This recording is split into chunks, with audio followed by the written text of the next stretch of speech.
ప్రభు అయిన యేసుక్రీస్తు వారి అతి పరిశుద్ధ నామములో మీ అందరికీ శుభములు. బ్యాప్టిస్ట్ చర్చ్ హైదరాబాద్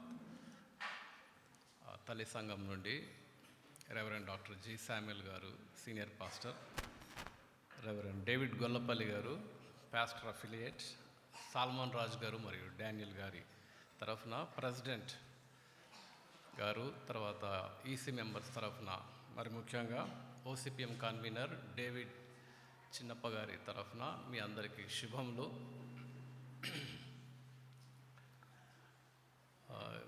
చాలా సంతోషం.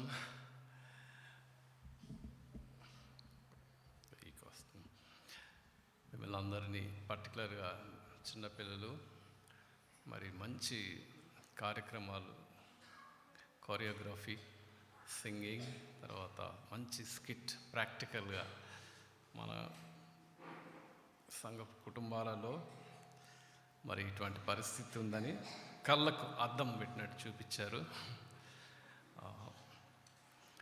నన్ను నమ్మి మీతో కొద్దిసేపు వాక్యం పంచుకోనికి మరి అనుమతిచ్చిన మన పాస్టర్ గారులిద్దరికీ వందనాలు, సంఘ ప్రెసిడెంట్కి, తర్వాత ఎగ్జిక్యూటివ్ కమిటీ మెంబర్స్కి, స్త్రీలకు, పురుషులకు, యవనస్తులందరికీ కూడా శుభములు, వందనాలు చెల్లిస్తున్నాను.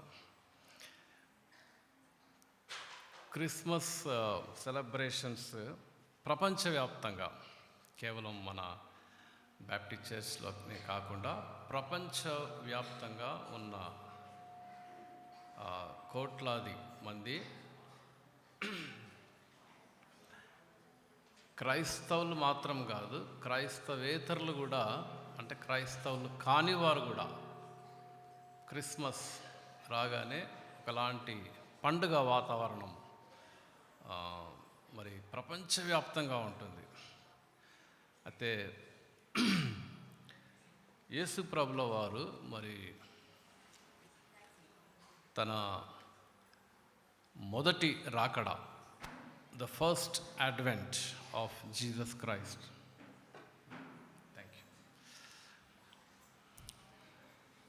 అనేక మంది దేవుళ్ళుగా పిలువబడుతూ, దేవుళ్ళుగా వారిని ఆరాధిస్తూ ఉన్న అనేక మంది మరి వారి గ్రంథాలు, వారి పుస్తకాలు, వారి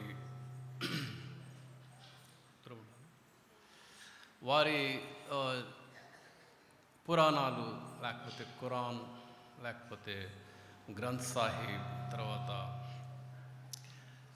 వాళ్ళ గ్రంథాల్లో ఉన్న కొన్ని పుణ్య పురుషులని వాళ్ళని చెప్పుకుంటూ వారి చరిత్రను వారు ప్రమోట్ చేసుకుంటారు. అయితే యేసు ప్రభు వారు ఒక ప్రవచనాత్మకమైన పురుషుడు. అంటే వందల సంవత్సరాల ముందు చాలా స్పష్టంగా లోక రక్షకుడు పుడతాడని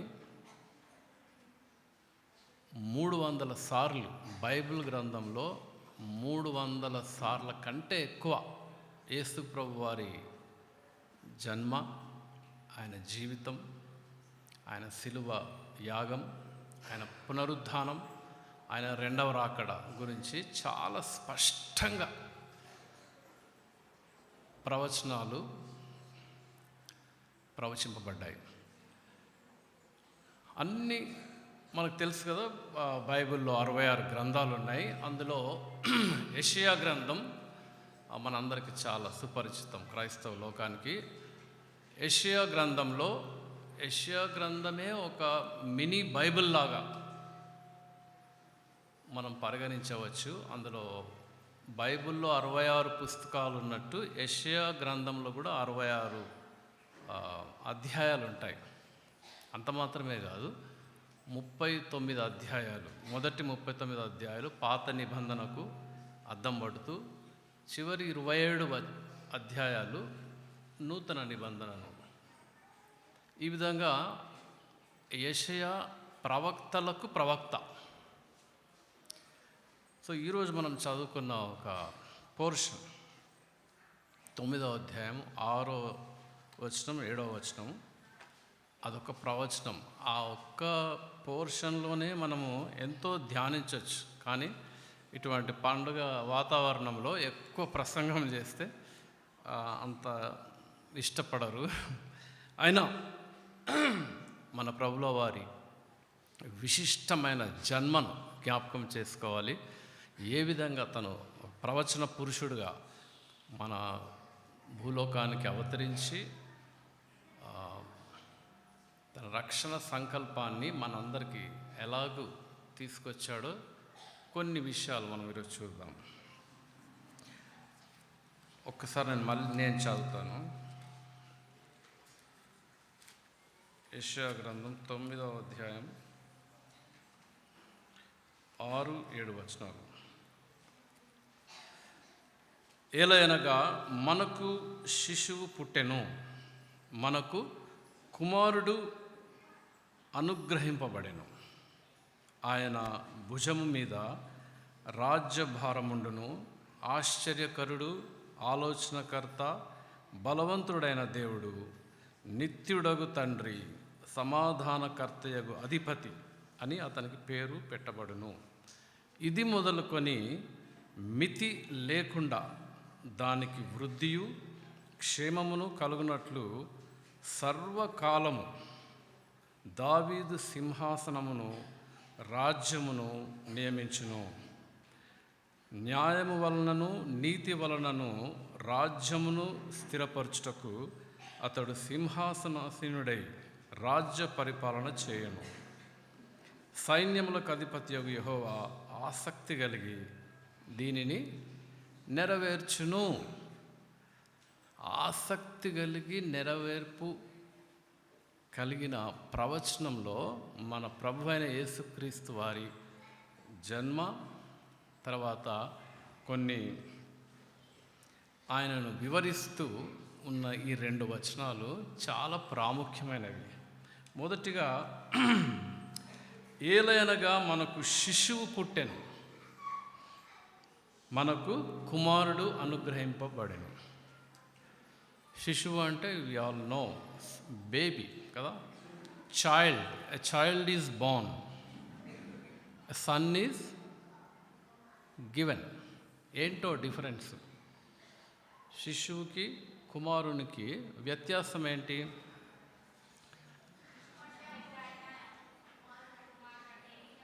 వెరీ గుడ్. కుమారుణ్ణి మనం, శిశువు పుడతాడు, కుమారునిగా తను వృద్ధి చెందుతాడు. రెండు మరి ఇక్కడే ఇచ్చాడు. యేసు ప్రభు వారు మనందరికీ తెలుసు, యూదా గోత్రంలో పుట్టాడు, హీబ్రూ వంశంలో. యేసు అను పేరు Hebrew name, it's a Jewish name. మనందరికి తెలుసు హీబ్రూ భాష అతి ప్రాచీనమైన భాషలలో బహుశా మొదటిది. The living ancient language Hebrew భాష. మన భారతదేశంలో సంస్కృతాన్ని కూడా వాళ్ళు అంటారు, కానీ అది లివింగ్ లాంగ్వేజ్ అని చెప్పనీకి అంత ఆధారాలు లేవు. ఇంత పెద్ద భారతదేశంలో ఎక్కడో కర్ణాటకలో ఒక గ్రామంలో మాట్లాడతారు అంతే. అది తప్ప స్కూళ్ళల్లో ఏదో మన పిల్లలకు, మా ఇద్దరు పిల్లలు కూడా సంస్కృత్ ఉంది, వాళ్ళకి రుద్దుతున్నారు ఊరికే, తెలిసినా తెలియకున్నా. కానీ హీబ్రూ భాష ఇన్ని వేల సంవత్సరాల తర్వాత ఇంకా వాళ్ళ వాడుక భాష, వాళ్ళ అఫీషియల్ లాంగ్వేజ్ ఆఫ్ ఇజ్రాయెల్. ఎందుకు ఇంత ఉపద్ఘాతం ఇస్తున్నానంటే, ఆ భాష దేవుడు మాట్లాడిన భాష. నేను కూడా కొద్దిగా హీబ్రూ లాంగ్వేజ్ మన బ్యాప్టిస్ట్ చర్చ్ హైదరాబాద్లో బ్యాప్టిస్ట్ సెమినరీ ఇండియా వాళ్ళు ఒక కోర్స్ కండక్ట్ చేసినప్పుడు నేను కూడా అందులో జాయిన్ అయ్యాను. కొద్దిగా నేర్చుకున్నాను. ఒక 2 నెలలు వాళ్ళు మాకు నేర్పించారు. హీబ్రూ భాష చాలా విశిష్టమైనది. అంటే ప్రతి అక్షరం అలేఫ్, బేత్, జీమేల్, దాలేత్, మీరు ఒకవేళ నేర్చుకోవాలంటే మీరు మొదలు పెట్టచ్చు. 119వ కీర్తన ఎన్ని వచనాలు ఉంటాయి? 176 కదా. చూడండి, బైబిల్స్ ఉన్నాయి కదా, 176 వచనాలు ఉంటాయి. ఆ 176 వచనాలు 8 వచనాలలాగా విభజింపబడి ఉంటాయి. అంటే 22 భాగాలు, 8 వచనాలు ఈచ్. ఎందుకు అలా అంటే హీబ్రూ భాషలో 22 letters of the alphabet. So మీరు నేర్చుకోవచ్చు. ప్రతి 8 వచనాలకు అలేఫ్, బేత్, జీమేల్, దాలేత్, వావ్ అవన్నీ ఉంటాయి. ఒక్కొక్క అక్షరానికి ఒక న్యూమరికల్ వాల్యూ ఉంటుంది. ఇదంతా ఎందుకు చెప్తున్నానంటే యేసు అనే పేరు హీబ్రూ భాష. యేసు అంటే మీనింగ్ మనందరికీ తెలుసు, సండే స్కూల్ పిల్లలు చెప్తారు. యేసు అంటే రక్షకుడు. అయితే యేసు ప్రభుల వారి పేరు యేసు క్రీస్తు అని మనందరికీ తెలుసు కదా. క్రీస్తు గ్రీకు భాష. మళ్ళీ యేసు హీబ్రూ భాష అయితే క్రీస్తు గ్రీకు భాష. ఆయనకు యేసు క్రీస్తు అని పేరు పెట్టండి అని లేదు, యేసు అని పేరు పెట్టాలి. ఆయన రక్షకుడు. ఆయన శిశువుగా ఉన్నప్పుడు అతనికి యేసు అను పేరు పెట్టుదురు అని ఉంది. ఎందుకంటే ఆయన లోకానికి రక్షకుడు. మరి క్రీస్తు అంటే అర్థం అభిషిక్తుడు కదా. ఎప్పుడైనా అభిషేకం పొందాడు? Absolutely correct.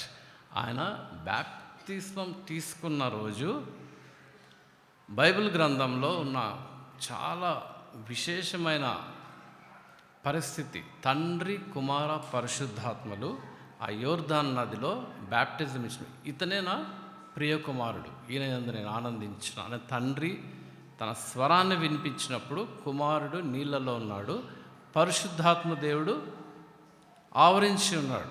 తండ్రి, కుమార, పరిశుద్ధాత్మలు ఒకటే స్థలంలో కనిపించే చాలా స్పెషల్ ఒకేషన్. అప్పుడు ఆయన నీళ్ళ ద్వారా, ఆత్మ ద్వారా అభిషేకం పొందాడు. అప్పుడు క్రీస్తు యేసుగా పుట్టి యేసు క్రీస్తుగా మారి, అప్పుడు తను 40 రోజులు ఉపవాసం ఉండి అరణ్యంలో కొనుక్కోబడి అక్కడ శోధింపబడి తన పరిచర్య మొదలు పెడతాడు కదా. ఎంత సిస్టమాటిక్! దేవుడు ఏది చేసినా ఎంత ఇంట్రికేట్ అంటే చాలా డీటెయిల్డ్గా ప్లాన్ చేస్తాడు. సో యేసు ప్రభుల వారు, ఇప్పుడు మనమందరం ఎవరిమి? క్రిస్టియన్స్. అంటే మనం కూడా అభిషిక్తులమే. మనం బ్యాప్టిజం తీసుకున్నప్పుడు we are also the anointed people, అభిషిక్తులం. నీటి బ్యాప్టిజం తీసుకున్నప్పుడే పరిశుద్ధాత్ముని మనము మన హృదయంలో ఆహ్వానించి మనము క్రైస్తవులుగా జీవితాన్ని కొనసాగిస్తున్నాం. మనల్ని జీససియన్స్ అనరు, క్రిస్టియన్స్ అని అంటారు. ఎందుకంటే యేసు ప్రభు నీతి ఈ విధంగా జరగాలని తనే బ్యాప్టిజం తీసుకున్నాడు కాబట్టి మనల్ని కూడా క్రైస్తవులుగా మన జీవితాన్ని ముందు కొనసాగిస్తున్నాం. అయితే యేసు ప్రభుల వారు కడపటి ఆదాము అని కూడా అతనికి ఒక బిరుదు. అనేక బిరుదులు ఉన్నాయి యేసు ప్రభుల వారికి. ఒక బిరుదు ఏంటి? కడపటి ఆదాము. ఏంటి ఆదాముతో లింక్ ఏంటి? ఆదాము మొదటి పురుషుడు కదా, ఫస్ట్ క్రియేటెడ్ మ్యాన్. సరే, ఆదాము గురించి ఇంకా చెప్పుకుంటూ పోతే ఉంది. పాపము లేనివాడుగా పుట్టిన వారిలో క్రీస్తు యేసు ప్రభువుని మనము పూజిస్తాం. ఆదాము కూడా పాపం లేకుండా పుట్టాడు కదా. ఆయన ఏ స్త్రీకి పురుషునికి పుట్టలే. ఆదాముకు తల్లిదండ్రులు లేరు. కానీ తను చేసిన ఆ డిజోబీడియన్స్, ఆదాము గారు తండ్రి ఆజ్ఞను డిజోబీడియంట్గా ఉన్నందుకు, అవిధేయత వల్ల మొత్తం మానవ జాతికి పెద్ద ముప్పు అవిధేయత. ఇప్పుడు కూడా పిల్లలు తల్లిదండ్రులకు అవిధేయులుగా ఉన్న, సంఘస్థులు సంఘ నాయకత్వానికి సంఘ కాపరికి అవిధేయులుగా ఉన్న, మన గవర్నమెంట్కి అవిధేయులుగా ఉన్న, అది మనకే ముప్పు. ఆదాము పాపం లేకుండా ఈ లోకానికి వచ్చిన అవిధేయత వల్ల పడిపోయాడు. ఆయన మొదటి ఆదాము. అయితే మొదటి 2 అధ్యాయాలకు మీరు ప్రయాణం చేసిన తర్వాత 3వ అధ్యాయం చాలా ఇంపార్టెంట్ మెస్సియానిక్ వర్స్ ఎక్కడ ఉంటుంది? 3:15 కదా, 3వ అధ్యాయం 15వ వచనం, 3:15 ఒకసారి చదువుదామా? అభిషిక్తుడు అంటే మెస్సయ్య అంటే కూడా అభిషిక్తుడే. ఆ మెస్సయ్య ఎంట్రీ ఆది కాండంలో అయింది 3:15. మరియు నీకును స్త్రీకిని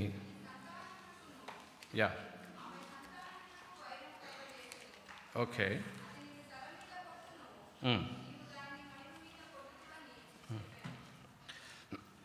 సారీ నీకును స్త్రీకిని నీ సంతానమునకును ఆమె సంతానమునకు వైరము కలగజేసేదను. అది అనుందా? అదికి ఒక చిన్న 1 అనుందా పైన? ఆయన ఇంగ్లీష్లో హిజ్ అని ఉంది కొన్ని వర్షన్స్లో. ఎవరు ఆయన? యేసుప్రభు వారే. ఆయనను అప్పుడే ఆయన ప్రవచనం అక్కడ మొదలైంది. ఇమ్మీడియట్గా దేవుడు ఎంత షార్ప్ అంటే ఇమ్మీడియట్గా సొల్యూషన్. అటు పడ్డాడు, ఇటు సొల్యూషన్ ఇచ్చేసాడు. వస్తాడు ఒకడు, వచ్చి స్త్రీకి పుడతాడు, ఆయన ద్వారా మీ పాపంకు రక్షణ. సరే, ఇక్కడ ఆయనకు శిశువు పుట్టెను, కుమారుడు అనుగ్రహింపెను. కుమార్ అంటే మీనింగ్, సారీ నేను ఇట్లా అడుగుతూ ఉంటాను, మీకు తెలుసు అనుకుంటా కొంతమందికి. నేను బ్యాప్టిస్ట్ చర్చ్ హైదరాబాద్లో నేను గత 30 సంవత్సరాలుగా క్విజ్ మాస్టర్. మీరు ఎవరైనా యూత్ వచ్చి ఉంటే యూత్ ర్యాలీకి నన్ను గుర్తుపడతారేమో అనుకుంటున్నాను. Thank you. నేను ఇలాగే అడుగుతుంటాను ప్రశ్నలు. మన జీవితాల్లో అన్నిటికంటే చాలా సులువైన ఉద్యోగం ఏంటంటే ప్రశ్నలు అడగడం. జవాబు చాలా కష్టం, కానీ ప్రశ్నలు ఈజీగా అడగచ్చు. మన పిల్లల్ని ప్రశ్నలు, భార్యను భర్తను ఎదిరింటోళ్ళను ప్రశ్నలు. ఎనీవే, కుమారుడు అంటే మీనింగ్, కుమారుడు మామూలు పెట్టుకుంటాం కదా, అనిల్ కుమార్, సునీల్ కుమార్, సంపత్ కుమార్. కుమార్ అంటే కుమారుడే. కుమారుడు అంటే మన హైందవ సాంప్రదాయంలో కుమారుడు పుడితే దేనికి పనికొస్తాడు?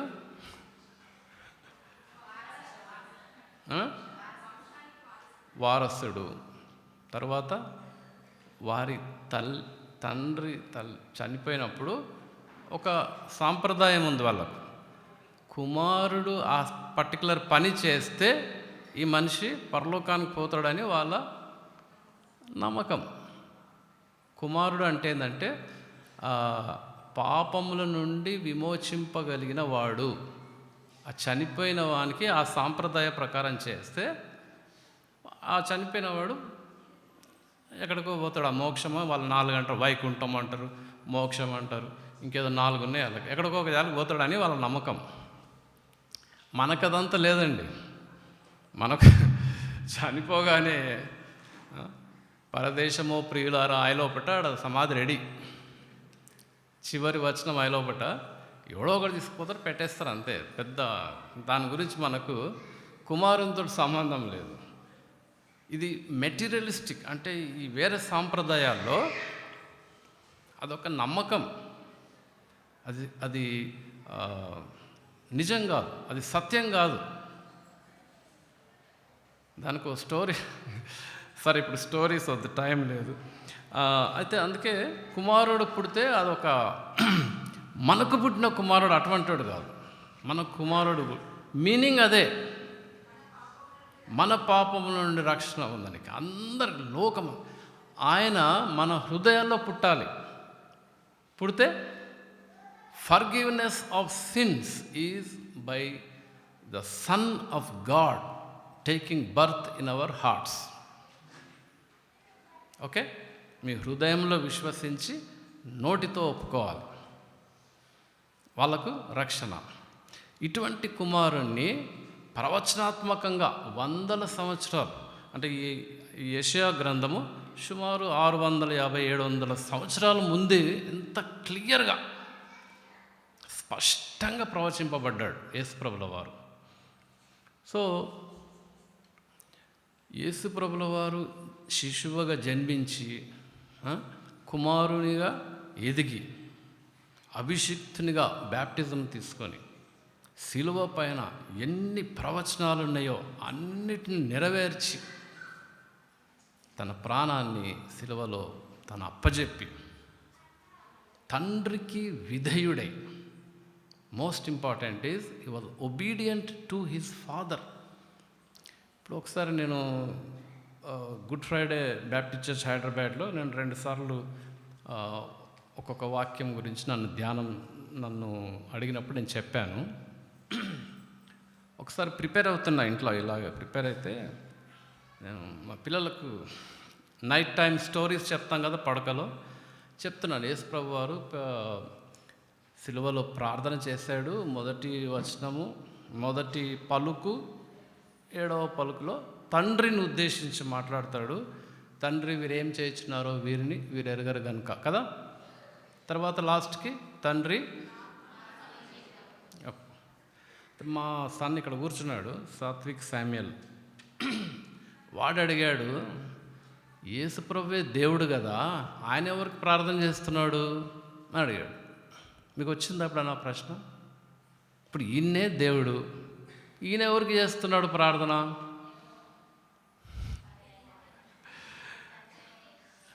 మనం అంటే కొద్దిగా అర్థం చేసుకుంటాం. ఇప్పుడు 8-10 ఏళ్ళు ఉన్న వాళ్ళకు దేవుడు త్రియేక దేవుడు, తండ్రి కుమార పరిశుద్ధాత్మలు. మన నమ్మకము త్రియేక దేవుని కదా, ఎవరు తక్కువ కాదు, ఎవరు ఎక్కువ కాదు. They are in unity. ఎలాగంటే అసలు మొదటి వచనం బైబిల్ గ్రంథంలో మొదటి వచనంలోనే ఎలోహిమ్ అని ఉంటుంది హీబ్రూలో. Back to Hebrew. ఎలోహిమ్ అంటే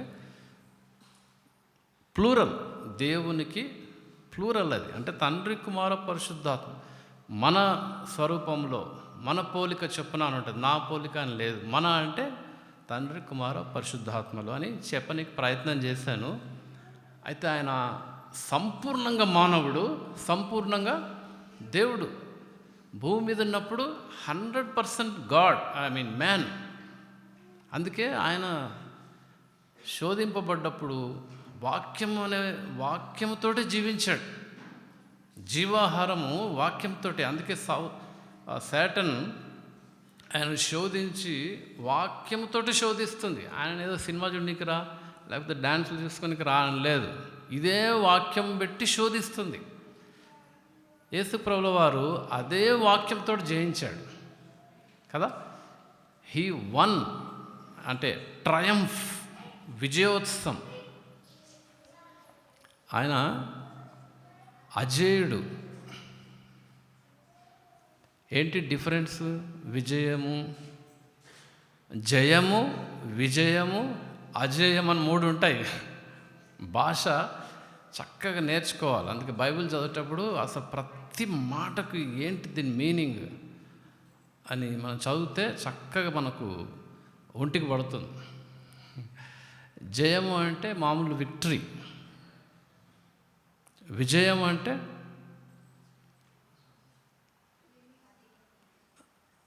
విజయం అంటే ఇంకా ఆయనను ఎదుర్కొనేవారు లేరు అని. అజేయుడు అంటే అసలు ఇన్విన్సిబుల్ అంటారు ఇంగ్లీష్లో. ఇప్పుడు మీకు మామూలుగా చౌరస్తలలో గుర్రాల మీద కొంతమంది సైనికులు ఉన్నారు ఎక్కడెక్కడన్నా. ఎక్కడో ఒక జాలు ఉంటారు. అందులో ఒక 3 రకాలు ఉంటారు. మీరు ఈసారి గమనించండి. ఒక గుర్రం మీద శివాజీ ఈ టైప్ వాళ్ళు ఉన్నారు కదా, రుద్రమాదేవి, ఒక కాలు లేచి ఉంటుంది, ఒక కాలు, మిగతా 3 గ్రౌండ్లో ఉంటాయి, ఒకరు లేచి ఉంటుంది. దాని మీనింగ్ ఏంటంటే ఆయన యుద్ధంలో ఇంజూర్ అయినాడు అని. 2 కాళ్ళు లేచి ఉన్నాయి అనుకోండి, చూసారు అటువంటి, అంటే ఆయన యుద్ధంలో చనిపోయాడు. దానికి వేరే వేరే మీనింగ్ ఉంది. మామూలు యుద్ధాలలో చనిపోతేనే అంత మీనింగులు ఉంటే, దేవుడు 2 చేతులు చాచి సిలువలో చనిపోయి పంచగాయములతో, ఇక్కడ ఈ 3వ అధ్యాయం 15వ వచనంలో ఏమనుంది? నీవు అతని చదువు.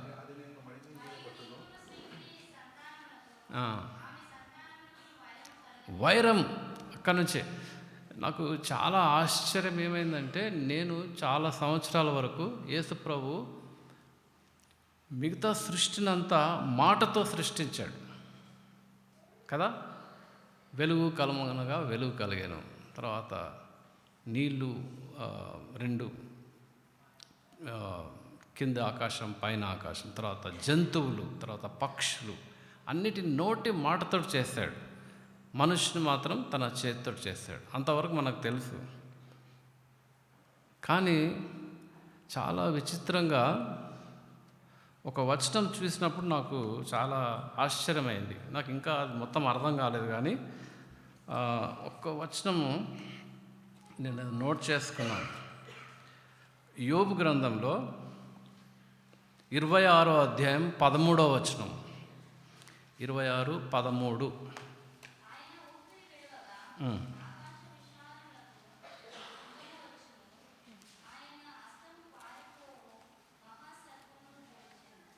మహాసర్పమును పొడిచెనని ఉంది కదా. యాక్చువల్గా ఇంగ్లీష్ వర్షన్స్లో హీ ఫార్మ్డ్ ఇట్ అని ఉంది. ఫార్మ్డ్ అనే మాట యాక్చువల్గా నరుణ్ణి సృజించినప్పుడు ఫార్మ్డ్ అని ఉంది. తర్వాత సర్పంనే, ఈ సర్పంకి మానవునికి ఈ వైరం గురించి ఈ జోబు కదా, బైబిల్లో మొట్టమొదటి గ్రంథము ఆదికాండం కాదు, ఏది? యోబు. Very good. మీరు క్విజ్ పెడితే ఫుల్ మార్క్స్ వచ్చేటట్టు అన్ని. యోబు గ్రంథమే మొదటి గ్రంథం. అందులో ఉన్న science, technology, everything is embedded in book of Job. అది రాసింది ఎవరు? యోబు గ్రంథం రాసింది ఎవరు? యోబు కాదు, మోషే గారే రాశారు. ఎనీవే, ఇప్పుడు ఆ డీటెయిల్స్ వద్దు మనం. ఈ సర్పానికి భూమి మీద ప్రాకే జంతువులన్నీ మానవాళికి నష్టం కలిగేసి, ముఖ్యంగా 2 ఉంటాయి, పాము, ఇంకోటి సర్పము, ఇంకోటి తేలు. అందుకే దేవుడు ఏమనంటే మన పాదములు పెట్టి ఎవరిని దొక్కాలా? పాములను, తేళ్లను. భూమి మీద ప్రాకేవి మనుషునికి డేంజర్ కాబట్టి పాదముల కింద ఉండాలి అవి. సో ఇక్కడ సర్పము మన ఫస్ట్ అవ్వగారిని, తర్వాత ఆదాము గారిని బోల్తాబాటు చేసి అవిధేయతకు లోబడి చేసి, సరే ఇప్పుడు ఇందులో ఒక 4-5 టైటిల్స్, 5-6 టైటిల్స్ ఉన్నాయి. ఇది మన యెషయా గ్రంథం 9వ అధ్యాయం 6-7 వచనాల్లో. ఓకే, హాఫ్ అన్ అవర్ అయిపోయింది. సో కనీసం ఒక్కటన్నా చూద్దాం. ఇవన్నీ చూసుకుంటే పోతే మనకు మళ్ళీ మిడ్ నైట్ అయిపోతుంది. మొదటిది ఏంటి టైటిల్? చాలు. ఆయన ఎవరు? ఆశ్చర్యకరుడు. అంటే ఆయన పుట్టుకనే ఆశ్చర్యం. పురుషుడు లేని ఏకైక సంతానం, స్త్రీ సంతానము అని చాలాసార్లు మనం విన్నాం మన పాస్టర్స్ ద్వారా, కానీ మన ఓన్ స్టడీలో పురుషుడు లేకుండా స్త్రీ సంతానం యేసుప్రభు ఒక్కడే. త్రియేక దేవుళ్ళు తండ్రి, కుమార, పరిశుద్ధాత్మ దేవుళ్ళు చాలా విశిష్టమైన పాత్ర ప్రతి దాంట్లో. సృష్టి తండ్రి అనే దేవుడు అంటే నేను డివైడ్ చేస్తలేను portfolios, just for an idea. తర్వాత కుమారుడు మన కొరకు తన రక్తాన్ని ప్రోక్షించి క్షమాపణ ఇస్తే పరిశుద్ధాత్మ దేవుడు దాన్ని ఒప్పింపజేస్తాడు.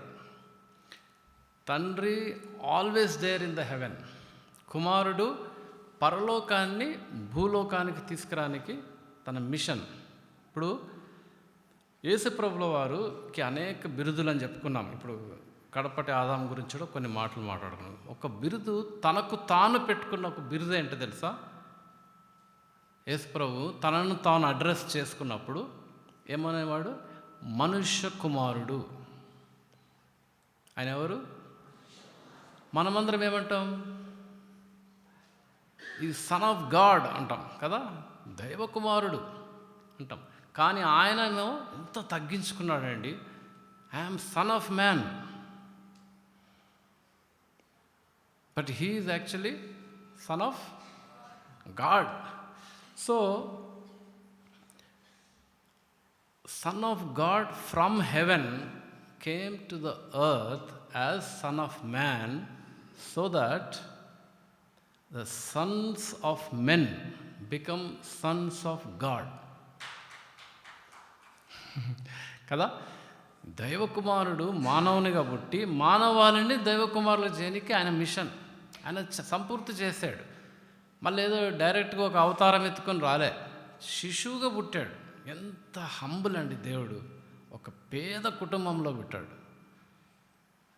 కానీ ఆయన యువరాజుగా పుట్టలేదు. ఎలా పుట్టాడు? దీనుడిగా పుట్టాడు. అయితే ఆయనను రాజుగా పుట్టాడు. జ్ఞానులు వచ్చి హేరోదు రాజుని, మీరు డ్రామా చేసి ఉంటారు, ఒకవేళ ఏమడుగుతారు వాళ్ళు? యూదుల రాజు ఎక్కడ అంటారు, యూదుల యువరాజు ఎక్కడ అని అడగలే.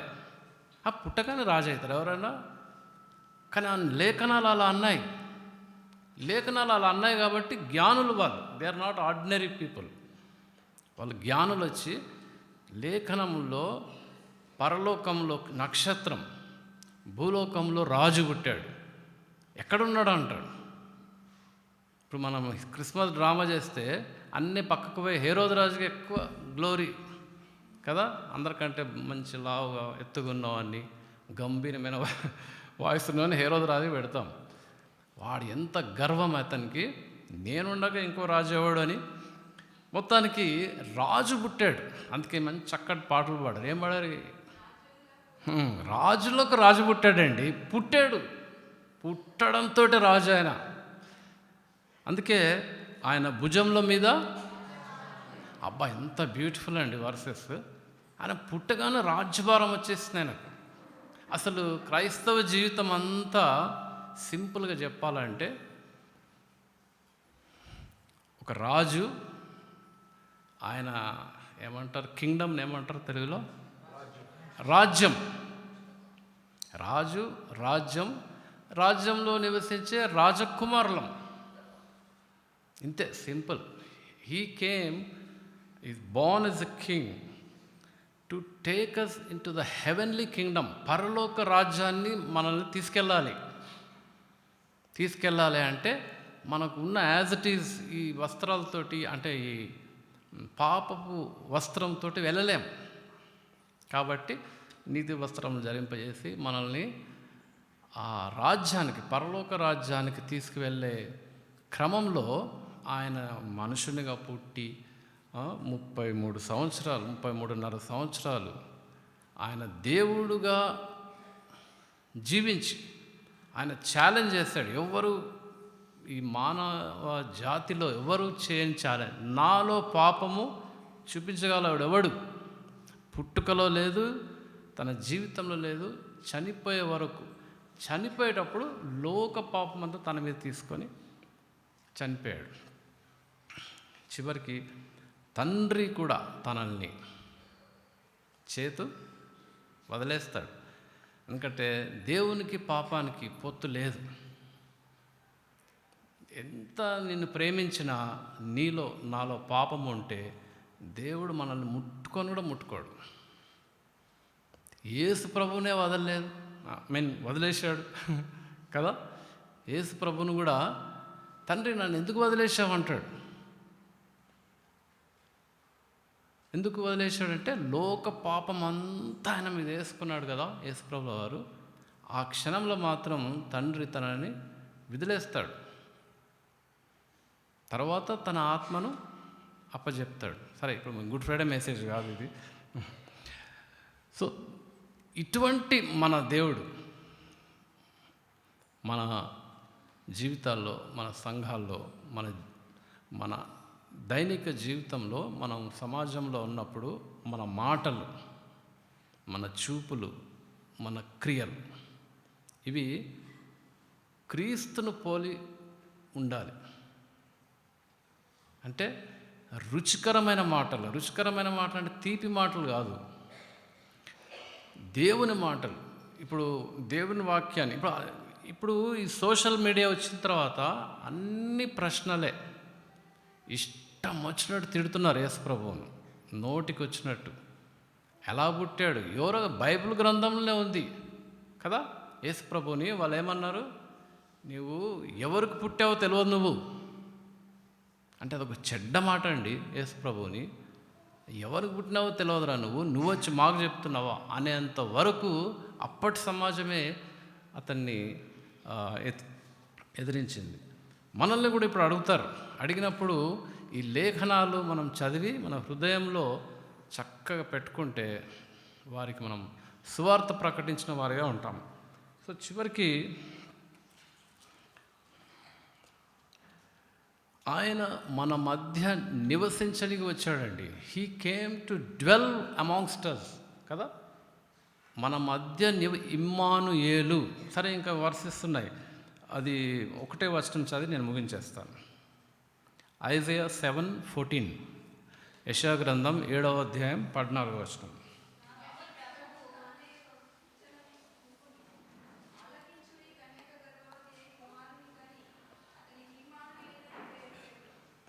ఇమ్మానుయేలు అను పేరు పెట్టుదురు.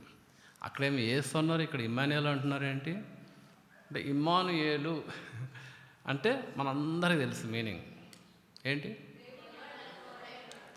దేవుడు మనకు. ఇమాన్ అంటే మనకు తోడు, ఎల్ అంటే దేవుడు. ఇమ్మానుయేలు దేవుడు మనకు తోడుగా ఉంటాడండి. He is not beside us, he is not over us, he is not behind us, he is inside us. పరిశుద్ధాత్మ దేవుడు మీలో నివసించాడు. మీ వెనకాల ఉంటాడు, మీరు నడవండి, లేకపోతే మీ ముందు ఉంటాడు, మీరు వెనక రండి అని కాదు. ఎక్కడ ఉంటాడు? మనలో నివసిస్తాడు. So today there is no better day. ఇంతకంటే మంచి రోజు లేదు. ఇంకా ఎవరన్నా యేసు ప్రభు వారిని మీ హృదయంలో ఆహ్వానించకపోతే, the star is born. Star should be born in us so that we shine like stars. మీకు ఎస్తేరు గ్రంథంలో ఉంటుంది, ఆయనను విశ్వసించిన వారందరూ జ్యోతుల వలె వెలగాలి. అంటే మన సాక్ష్యము స్టార్ లాగా ఉండాలి. ఈ సినిమా స్టార్స్, టీవీ స్టార్స్, ఈ సింగర్స్ వాళ్ళందరూ స్టార్స్ అని చెప్పుకుంటున్నారు పిక్చర్లు. అవి అప్పుడే ఉంటే అప్పుడే పోతాయి. We are the stars that shine forever. ఎందుకు? మనము భూలోకం నుండి పరలోకంలో వెళ్ళినప్పుడు స్టార్సే అందరం. We're all like stars only. Sir thank you. దానియేలు గ్రంథం 12:3 చదవండి ఒక్కసారి. అది చదివి చేద్దాం. బుద్ధిమంతులైతే ఆకాశమండలంలోని జ్యోతులను పోలిన వారే ప్రకాశించుదురు. నీతి మార్గం అనుసరించి నడుచుకున్నట్లు ఎవరు అనేకులను త్రిప్పుదురో వారు నక్షత్రం వలె నిరంతరము ప్రకాశించెదరు. Thank you. నక్షత్రముల వలె నిరంతరం ప్రకాశించాలంటే December 20th నుండి January 2nd వరకు ఇంటి మీద స్టార్ కాదు, మనమే స్టార్స్ అయి మూవ్ కావాలి. ఆ స్టార్ ఎక్కడ ఆగితే అక్కడ రక్షణ. అది సూచన ఏంటంటే ఎక్కడ స్టార్ నిలుస్తుందో అక్కడ యేసు పుట్టినట్టే. He will dwell amongst us.